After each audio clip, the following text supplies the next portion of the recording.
रानी जी का जान सदैव से बनी रहा। रानी ने आया खुशी में लाई ली, रानी पिंगरा लाई के झूठ दिए बाबूजी, फल लाई के झूठ दिए। अच्छा फल लाई के झूठ दिए तो एक लाइन तर्ज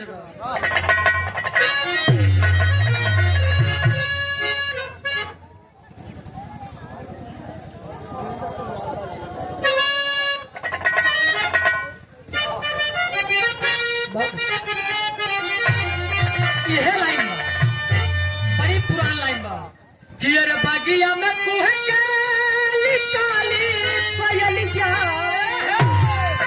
अरे कुह के ली बागिया में कुह के काली पयलिया।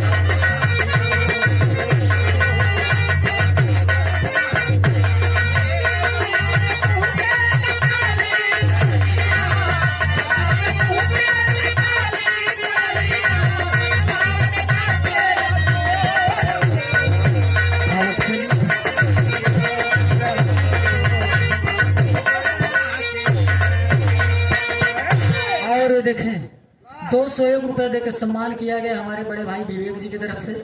हारमोनियम के बड़ा अच्छा प्लेयर है यार, कभाऊ आए यार वार हो यार विवेक भाई। कोई बात नहीं, भैया की तरफ से 201 रुपया का पुरस्कार, मालिक कृपा और बरसाई। हाँ काज की सफलता कितना बड़ी मिल जाए, सफलता कम ही रहा। कितना भी ज्ञानी पुरुष हो चाहे जय हो, ज्ञान जितना ही लेबो उतना ही कम हो। ज्ञान की कोई सीमा नहीं है कि पहले हम पूरा पढ़ाई पढ़ ली है तो कर मूर्खता है। पढ़ाई कोई पूरी पढ़ाई कभी नहीं पढ़ सकता, यह कुछ न कुछ छूटा रहा। चाहे जो इंसान हो, कमी और बुराई सभी में भरी है, बिना तो कमी का कोई आदमी नहीं है। कमी और बुराई हर इंसान के अंदर है। गौर करेंगे, आज राजा साहब फल लाइक पहुंच गए। अब फल जब थमावे लगे, गीत के भाव में कहना है क्या,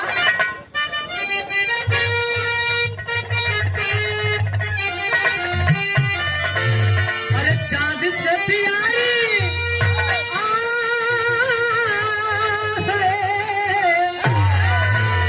अरे चांद से प्यारी सुना हमारी दुल्हनिया।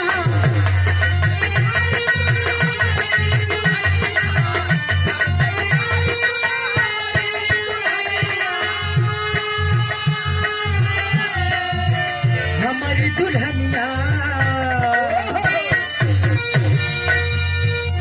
प्यार सुना हमारी दुल्हनिया,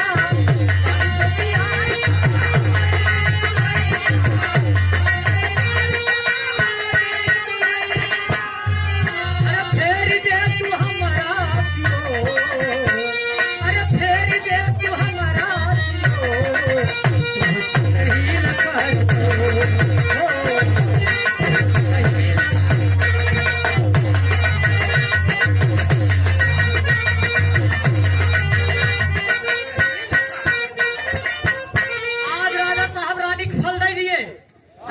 के फल दिए राजा साहब।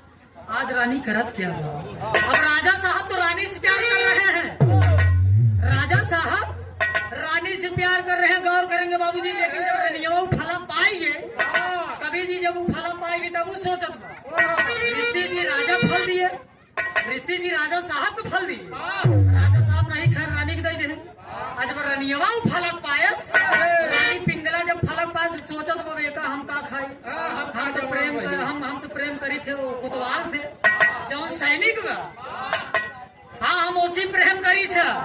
राजा साहब हमका दे दे रहा, रानी सोचत ऐसा हो भाई अब एक फल हम न खा, अब लई चलते अपने प्रेमी कोतवाल की ओके दे दे। देखो फल कहाँ पहुँचत, ससुर महमूदपुर पहुँचे। राजा साहब को दे दे, राजा साहब नहीं खा, मेहरारू प्रेम करते रहे, मेहरारू दे देना, मेहरारू पर दूसरे से प्रेम कर कोतवाल को बुलाई थी, बुलाई तो उनको फल देत बाटे। हाँ? पहले का खा तो कसिला जितना खाई पड़े यार वही है, समझा वही काम करते रहा हमारे। गौर करेंगे जब कोतवाल से मुलाकात हो गई, कोतवाल को पकड़ कर रानी झूम गई। जब रानी झूम गई कोतवाल कहा तो इतना बढ़िया मतलब है, आज की नहीं माहौल कभी नहीं बना। रानी पिंगला कहा तुम समझ ही न पाया, आज एक चीज हम तो इसे देव तो सदैव इसे बना रहा। खाई लेना हमेशा तो हर खाई जी पकड़े रहे यार मतलब पतरवार देख कहा था यार, हम सब दिन इसे रहा। हाँ मतलब हड्डी कबड्डी खेले वाला कलाकार है, ऐसे बनी रहे तो और कम ज्यादा हो जाए, लेकिन ससुर हमारा ऐसे रहे। ध्यान अरे कनेक्ट हो जाएगा मुन्ना, सब लगे रहा जान जाएगा, लड़कियां हाथ में ज्यादा वहां ना जा। ध्यान आज पिंगला रानी कोतवाल को बुला लिया, अपने राजमहल में बुलवा लिया। राजा भरथरी नहीं है, कहूँ घूमे टहरे चला गए हैं। जब मौका देखे कोतवाल को बुला लिया राजमहल में, कहीं बढ़िया मौका चला। कोतवाल अपन बेचारू धीरे धीरे अपन समसा उमसा ले। पहले जमाने में चौकीदारी करते हैं, का रहा था बल्लम उल्लम ले, बल्लम नहीं बल्लम यार, बल्लम उल्लम ले पहुंच गए।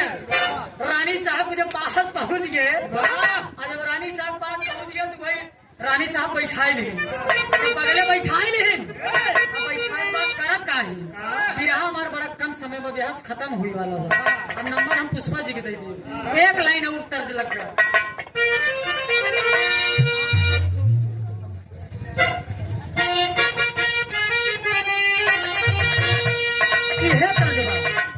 कि अरे गांव की गोरी चोरी चोरी, अरे गांव की गोरी चोरी चोरी, जब अपन घाट पे आए सुनरिया लहर लहर लहर, सुनरिया लहर लहर लहर।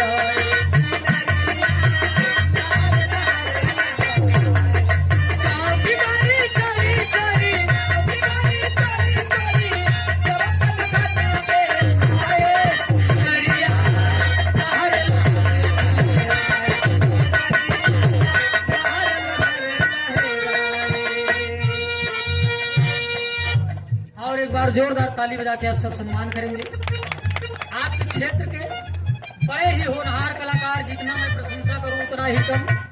तरहटी चेरापुर ना, चेरापुर की ऐतिहासिक माटी से हमारे छोटे भाई बिरहा के बड़े ही अच्छे कलाकार, नवयुवक कलाकार, हमारे समकक्षी कलाकार हैं आप। भाई के तरफ से सादर 101 रुपए देकर सम्मान किया गया। गायक कलाकार उजाला प्रसाद यादव जी, तराठी चेरापुर की ऐतिहासिक माटी से भाई की तरफ से 100 रुपये का पुरस्कार, बहुत बहुत प्रणाम है। दातार सुखी रखे, मालिक कल्याण करें। गांव की गोरी चोरी चोरी, गांव की गोरी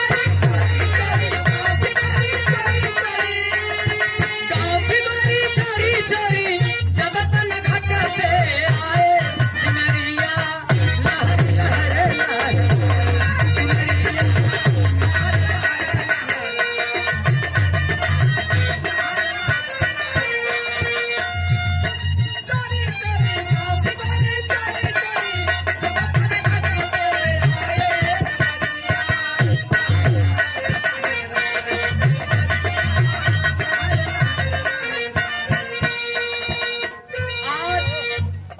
कोतवाल को बुलाने के बाद आज रानी पिंगला करती क्या है, बैठा दिया है बगल में, बैठे रहिए आप, जो मैं कह रही हूँ उसे आप करेंगे। कोतवाल बेचारा डेर मारी बैठी है कि भाई महारानी तो ही है। कोतवाल आज बगल बैठ गया राहुल मुन्ना, जब बगले बैठ गए तो रानी साहब करे क्या है, महल की ओरी चल रही, वही फल लिया, वही फलत घरे रखे रही ना। आज चल रही महल की ओरी, करत का है महल की ओरी चली है गोरी, महल की ओरी चली है गोरी, हलवा बगली बबाई बताई पंचों को है, बताई पंचों को है।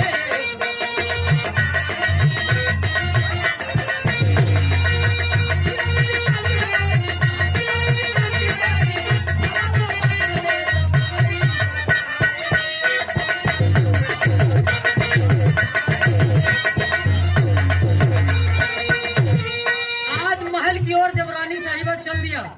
जब महल की ओर चल दिया तो घरे जाए के बाद फल ले चली आई बाबू।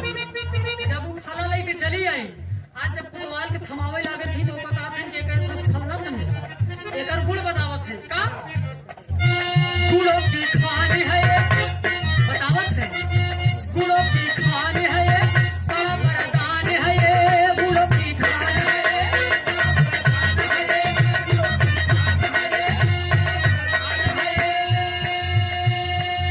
सदा रखती जवानी कर लो तुम मनमानी, सदा रखती जवानी कर लो।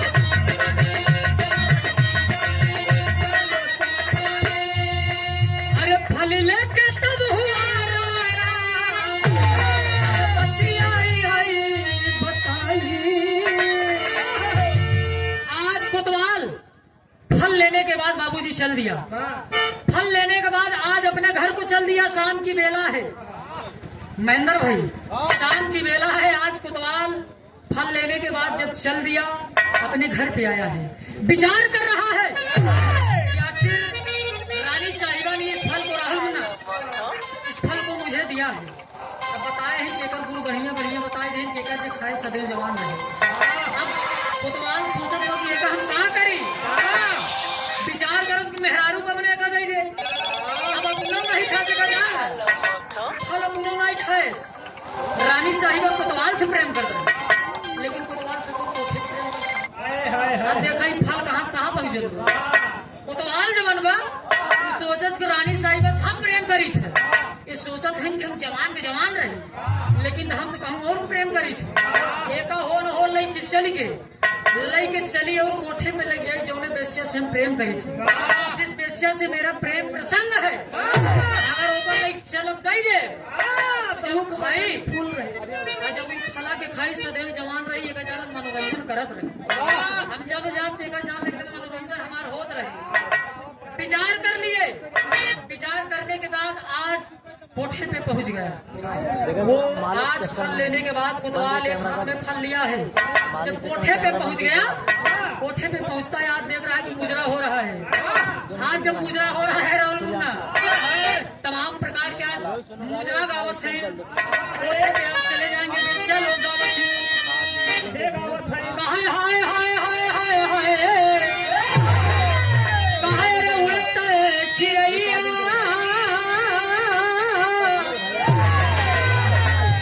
होश में हो जाओ मुन्ना। हाय हाय हाय हाय कहे रे उड़ता चिड़ैया, काहे मारा बेरी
बेस्या के कोठे पे हर कोतवाल पहुंच गया है। फल लेने के बाद पहुंच गया है। आज जब फल लाई जाए कि वह नर्तकी के बेस्या को दे दिया वो कोतवाल तो चला आया। फल लेने के बाद मनोरंजन लेने के बाद चला आया अपने घर राजमहल में चला आया। और जब वो बेस्या जब वो नर्तकी इस फल को पाई है, मन में विचार कर रही, देखा पर कितना बढ़िया विचार बा नर्तकी की कितनी बढ़िया विचार है। फला के पायस नर्तकी सोचत बाटे की एक मिनट राहुल, नर्तकी सोचत वो फल ले की हो ना हो, अगर यह फल हम खाई ले, सुनने वाले दोस्त गौर करेंगे। नर्तकी सोच रही है कि अगर यह फल हम खाई ले, अगर इस मैं फल को खा लूंगी तो हम जवान रहा। तमाम तरह के लोग मेरा शोषण करते रहे। नर्तकी सोच रही है कि अगर ये फल हम खाई ले तो हमारे तमाम लोग शोषण करत रही, मेरे देह का व्यापार होता रहेगा, हम गुजरा ही करत रहा। जब तक हम जवान रहा तब हम बुढ़ा भैया ही नहीं। जब ये फलक नर्तकिया सोचत मैं फलक मोर राम जब खाई ले सदैव जवान रहा, जब सदैव जवान रहा देखा जाए हम गुजरा ही करत रहा। हाँ, विचार कर लिया कि हो न हो अगर ये फल हम राजा के दे गई। अब देखा वो फल वही राजा से फल चालू है। शुरुआती में फल राजा को मिला और लास्ट में वो फल राजा ही तक जाता। वैसे मन में विचार कर लिया कि हमारे जो राजा साहब है कितना बढ़िया इतना ईमानदार राजा साहब है, अगर इस फल को हम खाई ले तो लोग हमारा शोषण करेंगे। जब तक हम जवान रहा लोग हमारा इज्जत की बोली लगाते रहेंगे। अगर ये फल हम राजा साहब को दे दे तो हुकूमत बरकरार रहेगी, राजधानी बरकरार रहेगी, हमारे राजा साहब सदैव जवान रहेंगे। अब ऊपर सोच लो, मेरे सोच हम सलाम करते हैं। एक बेस्या होगी कितना बढ़िया सोच बतावा कि हम अपने राजा साहब को दे दे। हमारे राजा साहब अगर ये फल खाई सदैव जवान रही और अपने क्षेत्र अपने प्रजा की रक्षा करें। आज उन फल लेके राजा साहब रात दरबार में पहुंचे। अब देखा मामला गंभीर में तो रानी पोल खुल जाए, मामला वायलेट हो जाए। आज वो नर्तकी फल लेकर रात दरबार में राजा भरथरी पहुंच गए, राजा साहब को दे ही ना। जब राजा साहब महल में पहुंच गए, महल में पहुंचने के बाद राजा साहब को फल दिवा दे और जब राजा साहब को फल दे दिया तो राजा साहब कहते के हूँ भरथरी सवाल कर दिए कि तू के हूँ। हम नर्तकी कह रही कि राजा साहब दुहाई हो सरकार की, हम कहो हमका यहाँ हम ना समझा, हम गुजरा करी हम नर्तकी है, मैं अपनी कला को बेचती हूँ, कोठे में गुजरा करती हूँ तब जाके 2 वक्त की रोटी को मैं खाती हूँ। राजा साहब के यहाँ तुम नर्तकी हो? मैं यहाँ राजा साहब हम नर्तकी ही, लेकिन आपके लिए मैं कुछ लेके आई हूँ। आप रैयत के मालिक हैं, आप इस क्षेत्र के मालिक हैं, राजा हैं। मैं एक चीज लेके आई हूँ, आप ये मेरा चीज स्वीकार करें। राजा साहब बात है कि बताओ कहा ले आई हो? कहूँ कीड़ा निश्चित नहीं लेके हरा दिया सोचा था वो दई दे बंद गई कि करो पिटारा में सचिन फलते मान ठोस मारे। राजा साहब कहते क्या लाई हो? सवाल कर दिए राजा साहब क्या नर्तकी तुम क्या लाई हो मुझे देने के लिए? नर्तकी वही फल निकाले तो एक फल दे बाद में राजा साहब ही देखा था ना, एक स्टेशन न समझा, हाथ जोड़ो थे एक स्टेशन समझा। राजा साहब ने फल हमको दे दिया, बड़ी मुहानू से कि फल लेके आई है। एक फल में का होए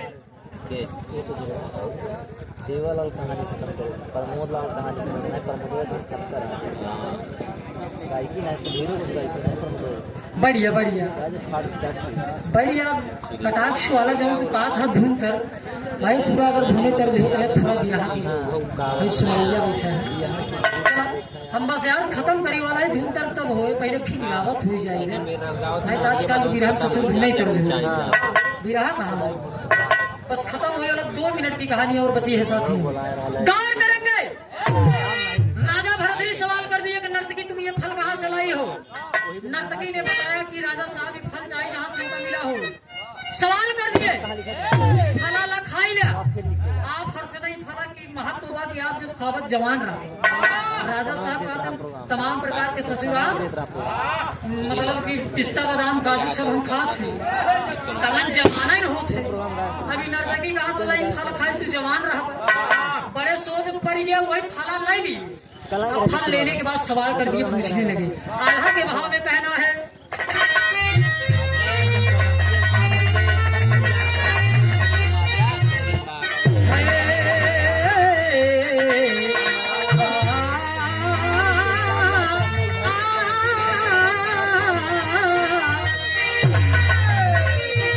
लगे राजा तब नर्तकी से बतिया बाबू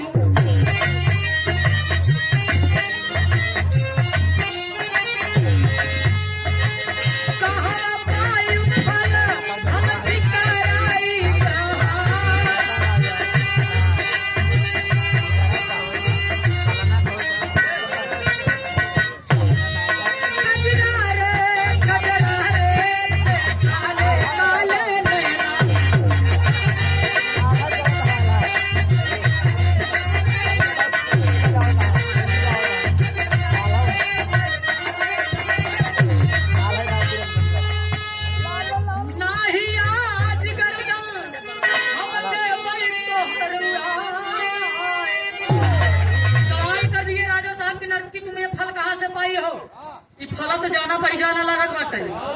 मतलब राजा साहब जब फल खाते में कि को ई तो एक फल तुम पहचाना छे, एक हम अपने रानी के दे रहे। अब वही राजा साहब सवाल कर दी बताओ कि कहाँ पाए। अब नर्तकी की हालत खराब हुई, मामला तो वायलेंट हुई, मामला फंस गया। मारे डेर के मारा नर्तकी थर थर कांपे लगा। आज दुहाई हो सरकार की तलवार निकाल लिए राजा भरत। साफ साफ बता दो मुझे ये फल तुम कहाँ से पाए हो, साफ साफ बता दो, तुम्हारी जान को मैं छोड़ दूंगा, बख्श दूंगा, लेकिन सही सही बताना, जो बात बताना। आज नर्तकी सारी बात बतावेला कि दुहाई हो सरकार की हम झूठ न बोल, और दरबार में आई हम मारे में ना आई। रोजी कसम खाई का, रोज ही कसम खाई का।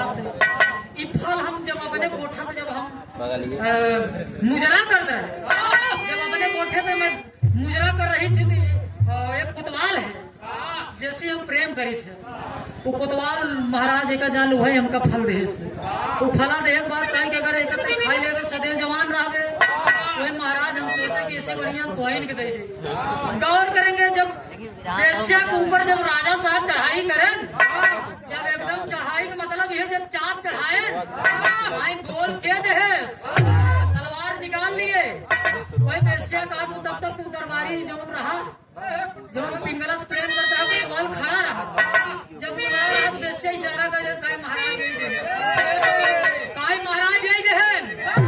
अरे बाप रे बाप, कोतवाल का नंबर लग गया। कोतवाल को बुला लिए राजा साहब, क्यों ये फल बतावा तू ये वेश्या तू दे, मतलब तू ही दे ना। अब कोतवाल थर थर कांपे लगा कि महाराज गलती हमारी क्षमा करा। महाराज से हाथ जोड़ लिया कि महाराज गलती हमारी क्षमा करा। राजा साहब कहते हैं कि वेश्या का फल तू दिया। कोतवाल कहा दुहाई हो सरकार की वेश्या का फल मैंने दिया। राजा साहब आज कोतवाल से सवाल कर दिए, कोतवाल से सवाल कर दिए कि बताओ कोतवाल तू कहाँ से पाया, मंडी से लाई आए। हम मामला टक गया। वेश्या तो बताई दे सब कोतवाल से फल पाए हैं, लेकिन अब कोतवाल कहा महाराज हमार गलती क्षमा करवा तब हम बताओ कि फल हम कहाँ से पाए। राजा साहब कहते हैं जा तो हर सब गलती हम क्षमा की जा, कही दिन तो कही दिन गलती तो हर क्षमा में, लेकिन सही सही बताया। आज कोतवाल भरी दरबार में हाथ जोड़ के खड़ा हो गया कि महाराज ये फल हमका दूसर क्यों नहीं दे, फला हमका दूसर क्यों नहीं देती। तुहार रानी तोहरा लाडो ये जवन तुहार रानी है पिंगला ये हमका फल दे। अरे बाप रे बाप, जब राजा भरतरी अपने रानी के नाम सुने तब तो उनका सीटी तकाकी बंद है। एकदम आवाज राजा भरतरी सोचते हैं जैसे हम इतना प्रेम किया, जगरे चक्कर में अपने भाई हम अपने घर से निकाल दी, मतलब वो जैसे हम इतना प्रेम किया है आज वही हमारे साथ गद्दारी करे। अरे बाप रे बाप, कोतवाल को छोड़ दिया राजा साहब। अब रानी के नंबर आई है, जब रानी के नंबर आई है जैसे गांव देहात में वही मेहरारू जब कुछ मनाई, जब 70 वाली लगाए के बाद देखी तमाम प्रकार की मनाई रहा, जब मामी तनी सुल्तान ध्यान दे राजा साहब रानी को बुलाए ले कहीं आवक तुम्हारा हम खबर ले आई गए ना क्या खबर है? आई गए पाँव में एकदम छम छम करत कहे ना ना ना तोरे हम चक्कर में बहुत रहे बाहर मुंह माया हम बहुत देखे ना आवे। रानी साहिबा उतरिन कुर्सी पर तो बैठी रही उसके कुर्सी जब उतरिन कहे राजा साहब हमका बोला कहे हाँ तुम्हारी खम बोला दूसरे खम नहीं बोला थे तुम्हारी बोला अब अरे धीरे धीरे पौआ धारा हो बारी धनिया, अरे धीरे धीरे पौआ धारा हो बारी धनिया, तोरे घूरावा बाजे धीरे धीरे पौआ धारा हो बारी धनिया।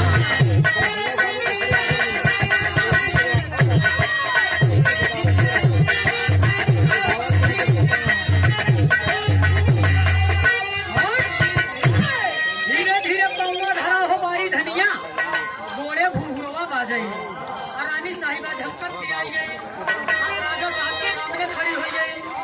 रानी का महाराज का भी बुलाया, राजा साहब का नहीं बताओ तो क्या मालूम ना है तेरी सभा लगी तमाम तो बैठे हुए हैं, दरबारी बैठी सारी प्रजा हमारी बैठी हुई है, तो का मालूम ही नहीं तुमने विषय में चर्चा हो।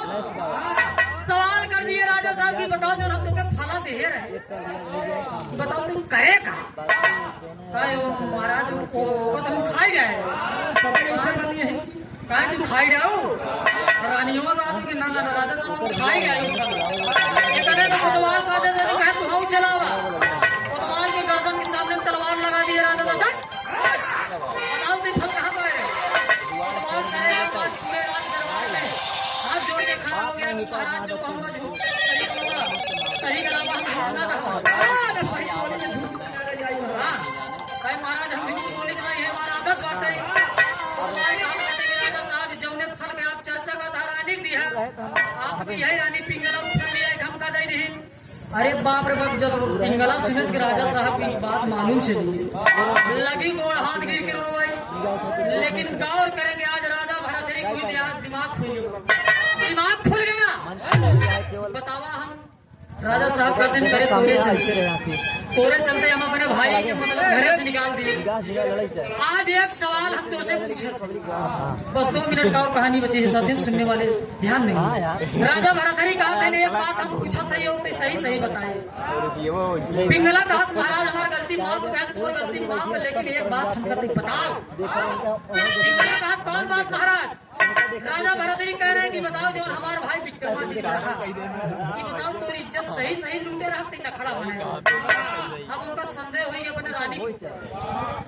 बहन बताओ एक सवाल का मेरा जवाब नहीं हम तुमसे कुछ न करब बख्श दे ओके हम छोड़ी देव कितना उतनी गलती करे आज रानी पिंगला बताने लगे कि महाराज दुहाई हो सरकार की आपका भाई विक्रमादित्य निर्दोष था सारी गलती हमारी थी गलती हमारी रही कि तुम्हारे भाई के हम झूठ फंसाए आपका भाई सच्चा था वो झूठा नहीं था आपके भाई को मैंने अपने चाल में फंसाने के बाद ये का जान कि पहले हम आपके फंसाए जान झूठ बोल के तोरे भाई से दोषी हम अलग कह दिया और जब राजा भरतरी इतनी बात को सुने महेंद्र भाई राजा भरतरी जब इतनी बात को सुने मतलब मेरा भाई निर्दोष था विक्रमादित्य आज अपने भाई के विषय में सुनते के बारे मेरा भाई पश्चाताप कर रहे कि काश मेरा भाई आज अगर सोच रहे हैं इस भाई के विषय में और तेरे चलते मैंने अपने भाई को अपने राजमहल से निकाल दिया अपने भाई को सिर्फ तेरे खातिर मैंने तुझसे प्रेम किया और तुमने मुझे डरा दिया गौर करेंगे बाबूजी आज घर परिवार से भरतरी को माया उठी कहन के राजपाट हम त्याग दे तब बहुत राज कह चुके अब हम राज न करब हमारे दिल की गौर करेंगे बाबूजी आज मन में विचार बना लिए कि सारी राजपाट छोड़ने के बाद आज मैं चला जाऊंगा गुरु गोरखनाथ जी के आश्रम में इतना ही नहीं लास्ट भाव खड़ी का भाव है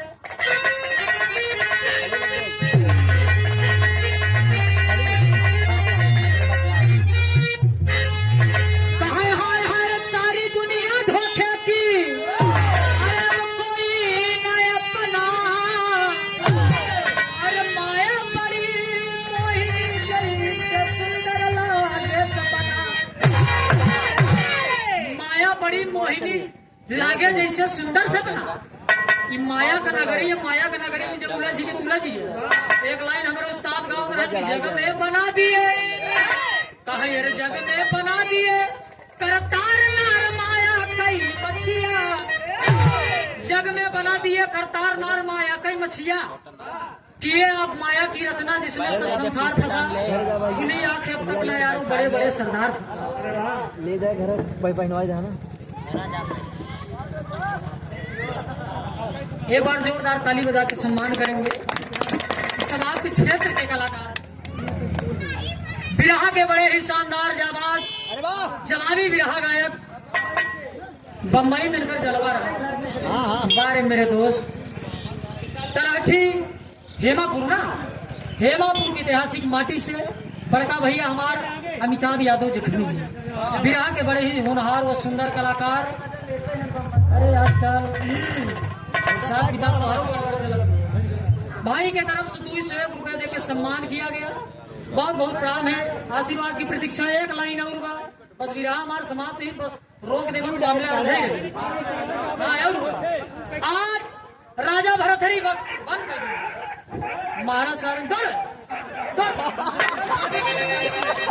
नहीं पुलिया फायदा उठावत है दूर रे करा लई गेल दिया आदमी लाठी खड़ा हुआ है नहीं साहे काल यही आगे कर में रहता है याद है विकास माइक अगर दई दें तो वही देखा मोर गौर करेंगे आज राजा भरथरी राजमहल को छोड़ने के बाद चल दिए गुरु गोरखनाथ जी के आश्रम में। और जब गुरु गोरखनाथ जी के आश्रम में पहुंचे आज मत्था टेकने के बाद कहे कि महाराज हम आपके शिष्य बने चाहिए।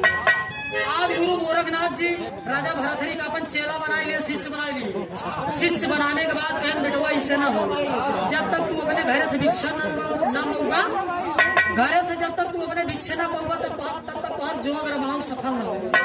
आज राजा भरथरी अपने घर पे आते हैं बाबू जी, घर पे आते हैं एक लाइन में कहीं अरे नारी के कराना भरथरी पानी गईले जोगी आए रे पानी गईले जोगी आहो राजपाट दिहले फुल विसारन।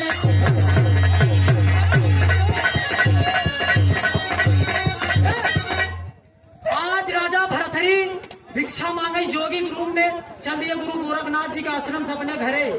गौर करेंगे अपने जब आश्रम में अपने घरे आए अंदर घुस गए, आज रानी से भिक्षा मांग रहे कि रानी आवाज लगा दिए घर में अगर कोई है तो मुझे भिक्षा दे दो। इतनी बात जब रानी सुनी दौड़ के आए, देखा था लोगों की तो हमारे महाराज है। पिंगला सोच रही है तो मेरे महाराज है आज भिक्षा मांग रहे हैं। राजा भरथरी कह रहे कि मैं कोई राजा नहीं हूँ। राजा भरथरी का जन्म दोनों राजा नहीं है, इसमें एक भिक्षुक है, हम जोगी है। और मां शब्द कह के संबोधित किए राजा भरथरी। लाख मना करने के बाद भी नहीं माने और भिक्षा लेने के बाद गौर करेंगे बाबूजी अपने धाम को चले गए गुरु गोरखनाथ जी के शरण में। लास्ट लाइन में कहना है पाई के भिक्षा श्याम दे, अरे पाई के भिक्षा पिंगला से अब चलले धर्म की ओर। धर्म उनकर का रहा, धर्म असली राजपाट छोड़ के चल रहे जोगर माई रहे। अरे राजपाट छोड़ के भरथरी अब चले गुरु की ओर। अरे कभी राजा चमन जी कहले जब पूरी हो मोरी हो करनवा कुल बताया